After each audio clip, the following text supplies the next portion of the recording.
Hello, it's Ollie here at the Crafty Whisk, and I'm so grateful that you could join me today. Hi everyone, welcome back. So as promised, we're going to have a little break from the mini envelopes. I'm just going to do a few little videos here and there just to show you some more mass making ideas. This one I came across it by accident really. I was using my glossy accents, which is this here. I was using my glossy accents on an embellishment part of the card. I think I can't even remember what I was doing now. It might have been like a piece of glass or a fairy wing or something like that. And you know how your mind kind of ticks over when you're doing something, you come up with another idea? I thought, with all of the enamel dots that I have, I've got them in all different colours. Do you think I can ever find one that actually suits the project I'm working on? Not very often. Normally I've got to like just settle for something. So I thought, well, why don't I make my own? Now I know there's lots of videos out there of making your own enamel dots using products like liquid pearls and things like that. I've never had much luck with those because I always tend to get a little peaky bit at the top, so it ends up looking a bit like a Hershey chocolate rather than just a nice dome. But whenever I use glossy accents, I do tend to get either a nice dome or it's flat. So I thought there must be a way of using glossy accents to do it. And then I thought, yep, you can probably just cut out little circles and things and just put glossy accents on that and then cut around it. And if you're like me, I can't cut a circle for quits. There's no way I can cut a circle. It's like trying to cut a straight line. I just can't do it. So then I thought, well, what if I encase it in something? So I had a look through my stash of things and I came across these. And these, when you do jewellery making or bead making, that kind of thing, they're just little O-rings. And they have an opening. So when you use your pliers and things, oops, come here. They just open up like that, and that's what you use to join bits of chain or bits of beads, things like that together.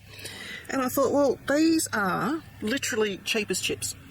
You can get them in different diameter circles. These ones just happen to be, I've forgotten. I think they're about 10 millimeters. Yeah, so these are 10 millimeters, or the equivalent in inches is, let me see, 1, 2,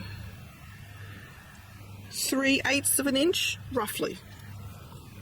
Like I said, this is the size I had, or smaller. For me, trying to do something smaller is, I'm not that dexterous anymore to do tiny things, but you can go smaller.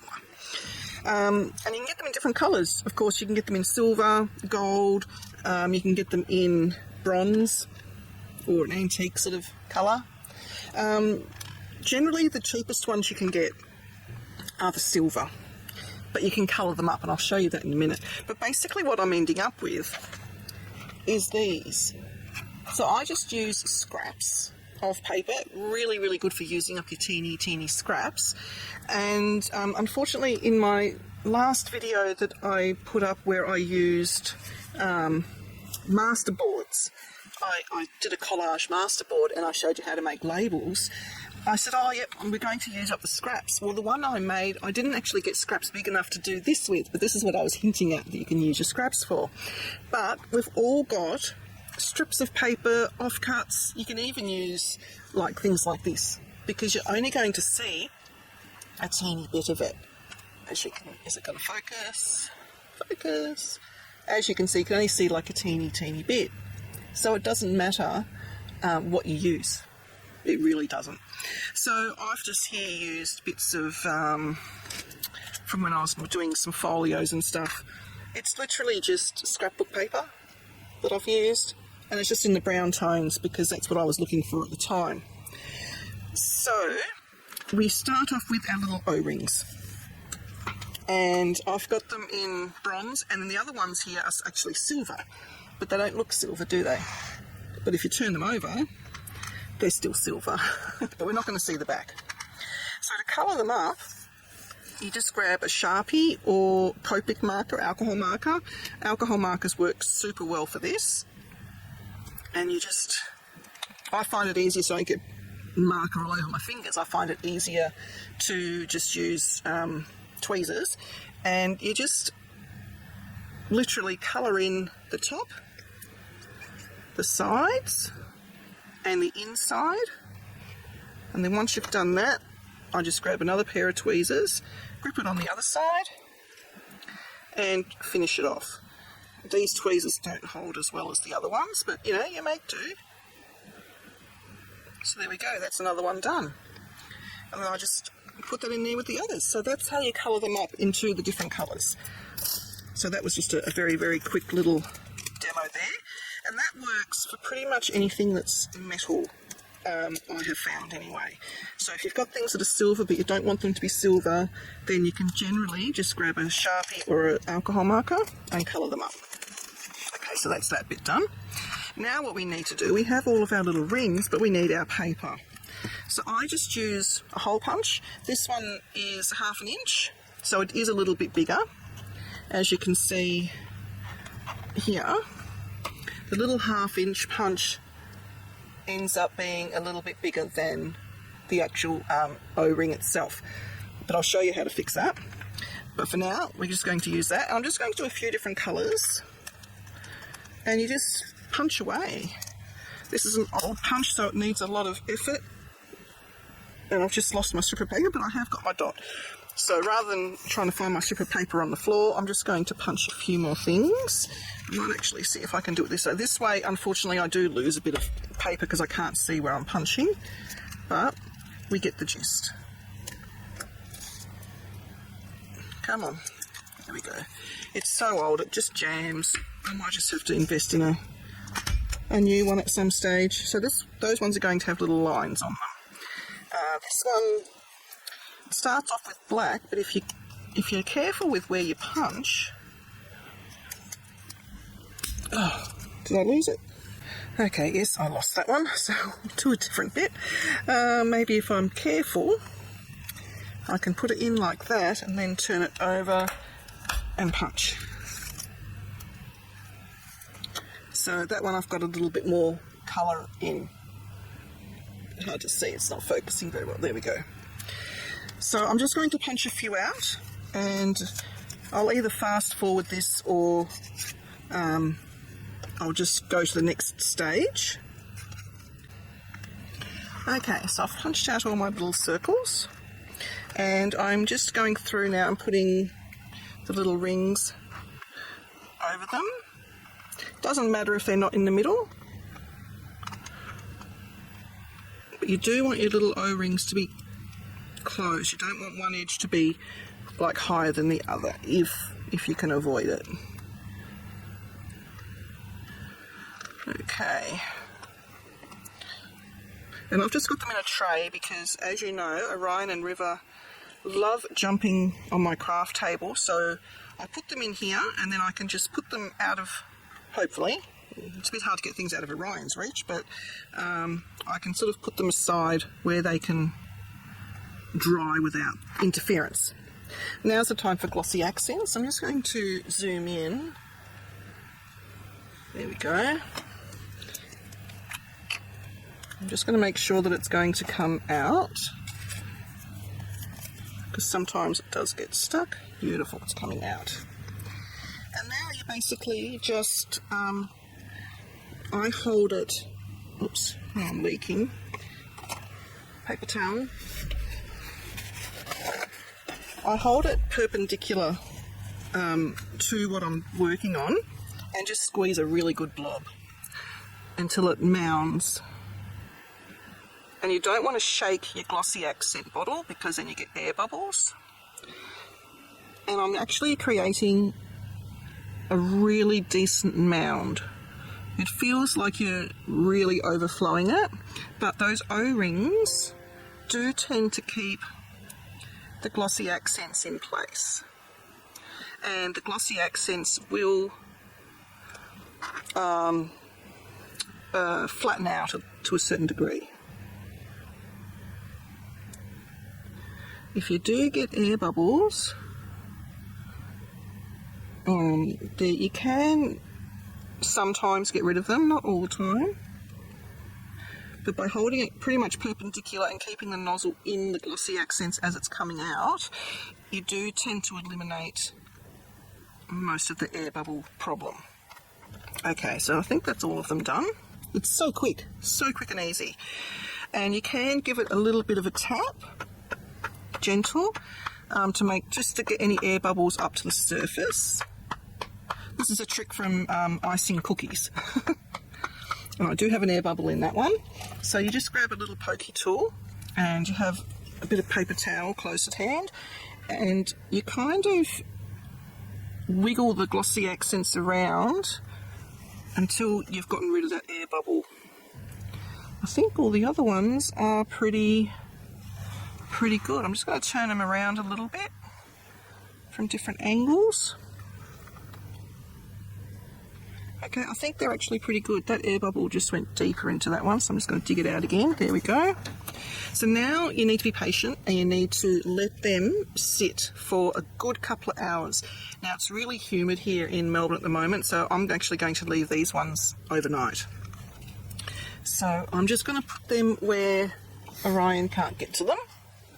Okay, so I've got them secured away, and you would literally, I would do a whole packet of those O-rings at once, because as you can see, it is so quick. Now the next step, I mean, if you've got a paper punch that is exactly the same diameter as your O-ring, perfect. You don't need to do any of this sort of adjusting, but it only takes a couple of seconds. You basically wait till they're completely dry, and then I angle my scissors. So instead of having them straight, I angle them a little bit. And then I just have my scissors up against the edge of the O-ring, and as I'm turning the O-ring, I'm gently closing my scissors.